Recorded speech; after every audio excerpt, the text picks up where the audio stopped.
A chilling wind whispers through the shattered eaves of a once grand palace. The distant clash of bronze weapons echoes across a barren plain, punctuated by the mournful cries of displaced families. Smoke plumes rise against a bruised sky, painting a landscape of desolation. This is ancient China, circa 500 BCE, a realm fractured by incessant warfare, where ambition devoured virtue and chaos reigned supreme. We see a child, no older than 7, clutching a tattered doll, her face streaked with dirt and tears, her eyes reflecting the pervasive fear. It's a world teetering on the brink, a society desperately searching for an anchor. Yet amidst this profound disorder, a singular voice emerged, one that would influence billions for over 2.5 millennia, offering a radical vision of human flourishing. What if the key to happiness, to a truly harmonious existence, lies not in power or wealth, but in something far more profound, something accessible to us all?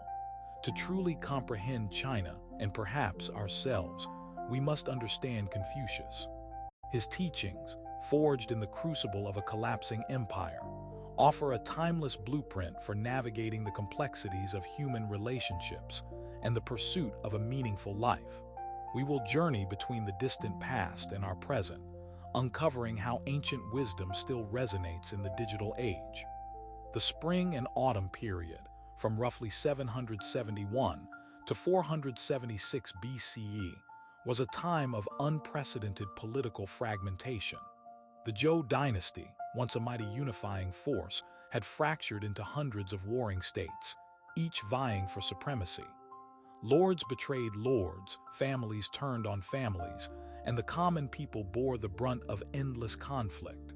Life was precarious, marked by famine, disease, and the constant threat of violence.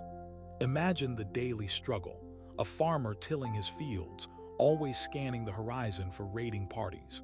A craftsman perfecting his art, knowing his livelihood could be destroyed overnight. This was the world into which Confucius, or Master Kong, later known as Confucius, was born around 551 BCE in the small state of Lu. Legend says his birth was heralded by auspicious signs, a dragon appearing or celestial music. More historically, he was born into a declining aristocratic family, his father, a brave warrior, dying when Confucius was young, leaving his mother to raise him in poverty. This early hardship, this direct experience of societal breakdown, profoundly shaped his worldview. He witnessed firsthand the consequences of a world without moral compass, a world where tradition was abandoned and self-interest reigned. He saw the suffering, the injustice, and he began to ask, how can we restore order? How can we rebuild a society based on virtue, not on brute force? His intellectual rebellion began not with a sword, but with a profound question. What if the path to true happiness, for individuals and for society, lay within the cultivation of character?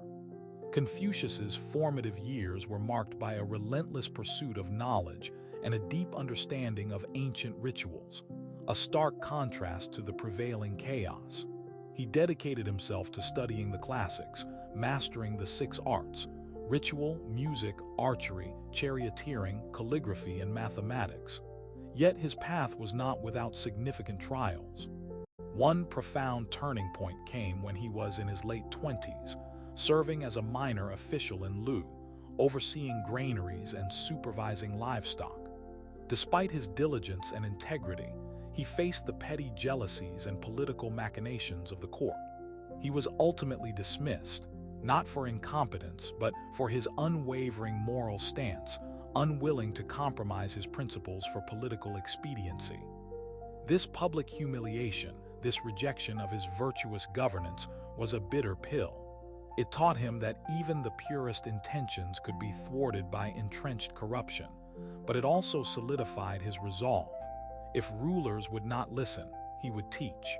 A second, perhaps even more devastating, blow came with the death of his beloved mother.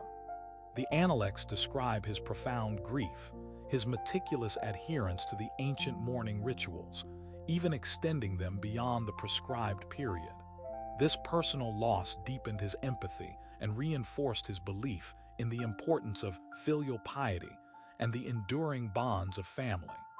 It was a stark reminder of life's fragility and the need for a moral framework to navigate its inevitable sorrows.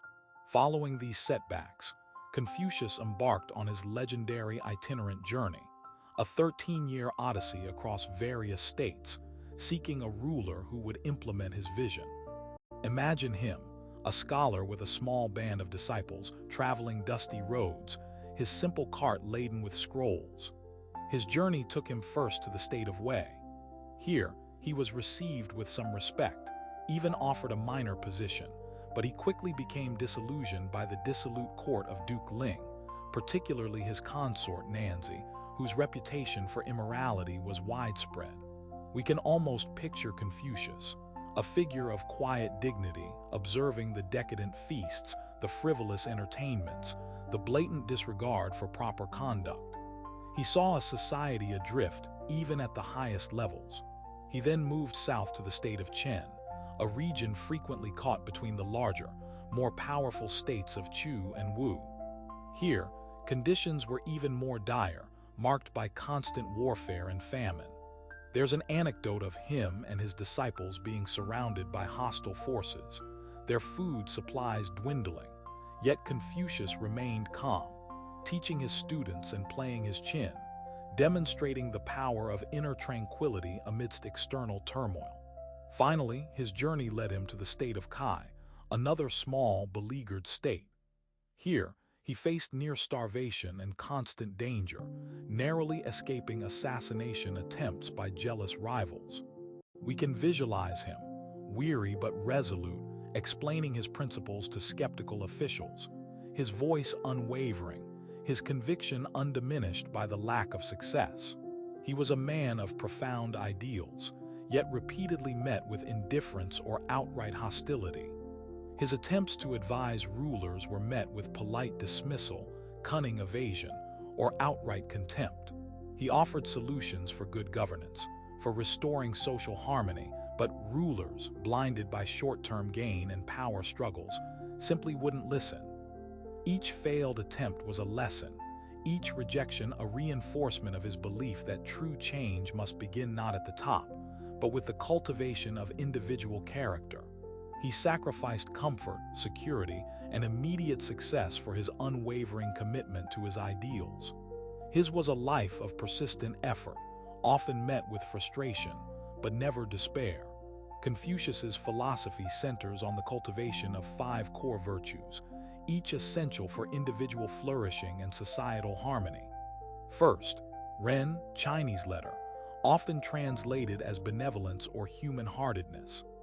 Visually, the ideogram shows 2 strokes representing person and 2, implying the relationship between people. Its etymology points to the essence of being human in relation to others. For Confucius, Ren is the highest virtue, the capacity to empathize and act with genuine concern for others. An anecdote from the Analects recounts Zai Gong asking, "Is there one word that can serve as a guide for one's entire life?" The master replied, "Is not reciprocity Shu Chinese letter such a word? What you do not wish for yourself, do not do to others." This is the golden rule applied to daily interactions. In contemporary life, consider a startup founder, Sarah, who chooses to invest in employee well-being and fair wages, even if it means slightly lower short-term profits. Problem: the relentless pressure of capitalism often prioritizes profit over people, leading to burnout and exploitation. Virtue: Sarah embodies Ren, understanding that a thriving business is built on a foundation of human dignity and mutual respect. Current scene: her company, despite initial skepticism from investors, boasts low turnover and high morale, demonstrating that a human-centered approach can lead to sustainable success. Next, Li Chinese letter, often translated as propriety, ritual, or rites. The ideogram depicts a ceremonial vessel, suggesting sacredness and order. Etymologically, it refers to the proper way of doing things, both in grand ceremonies and daily interactions. Li provides the framework for respectful conduct, bringing order and grace to society. It's not about blind adherence to rules, but about acting with genuine respect and understanding. Think of a traditional tea ceremony. Every gesture, every movement is deliberate and imbued with meaning, not just for show, but to foster a sense of harmony and mindfulness among participants.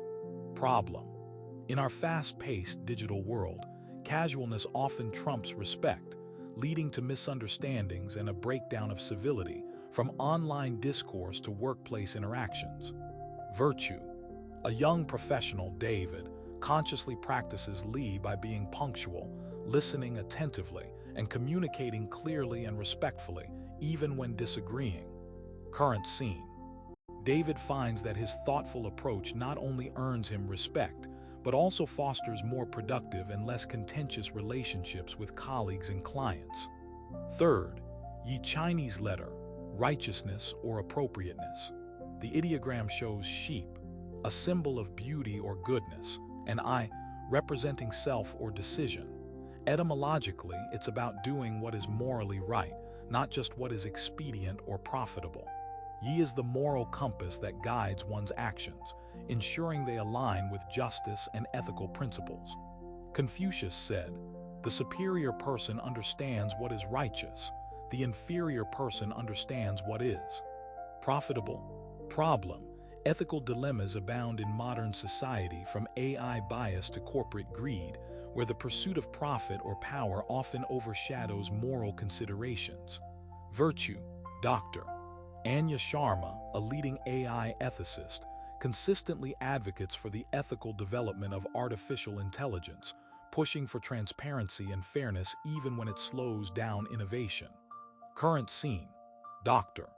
Sharma's work, though sometimes unpopular with tech giants, is shaping global conversations around responsible AI, ensuring that technology serves humanity, not the other way around.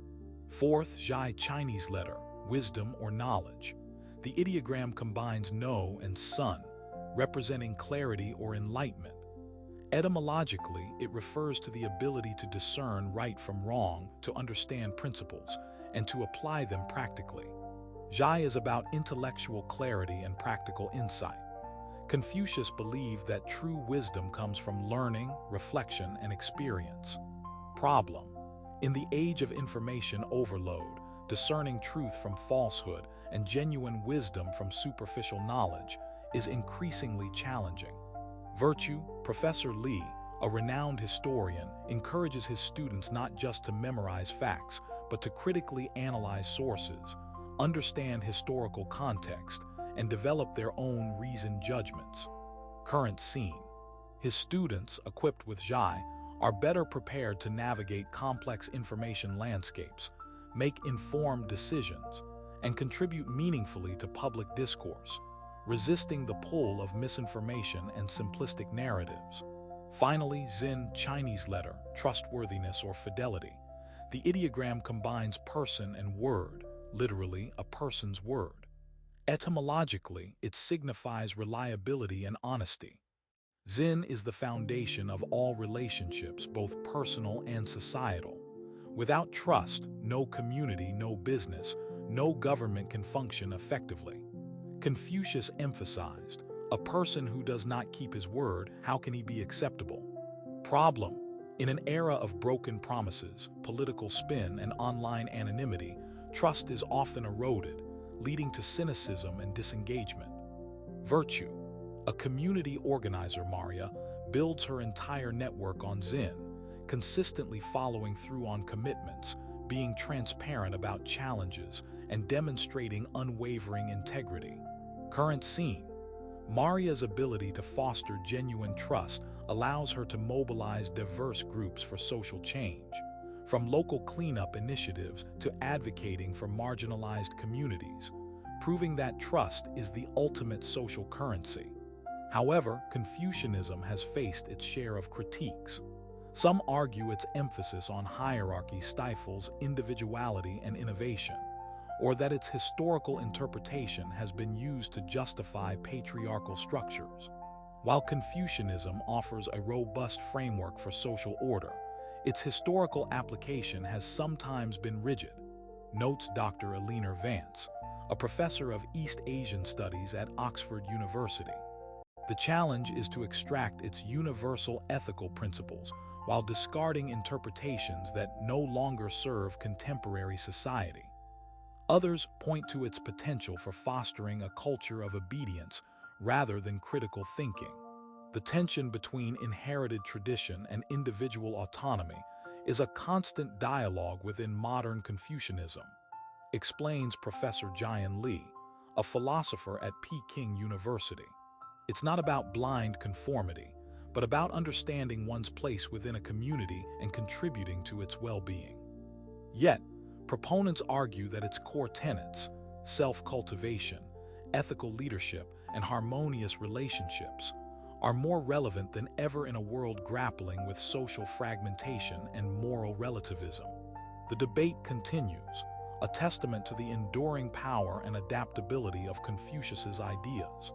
Confucius's legacy is not merely etched in ancient texts. It vibrates through the very fabric of Chinese society and resonates globally. Each year on September 28th, his birthday is celebrated with grand ceremonies, particularly at the Confucius Temple in Quafu, his birthplace. We see a vibrant procession of scholars, officials, and ordinary citizens, dressed in traditional robes, performing ancient rituals. The solemn music of bells and stone chimes, the precise movements of the dancers, the burning of incense filling the air with a sweet, woody scent. It's a sensory feast, a living testament to his enduring influence, not as a deity, but as a revered sage whose wisdom continues to guide. Beyond the ceremonial, his ideas have fueled a global resurgence. Confucius Institutes, established by the Chinese government, teach Chinese language and culture worldwide, though not without controversy regarding their academic freedom.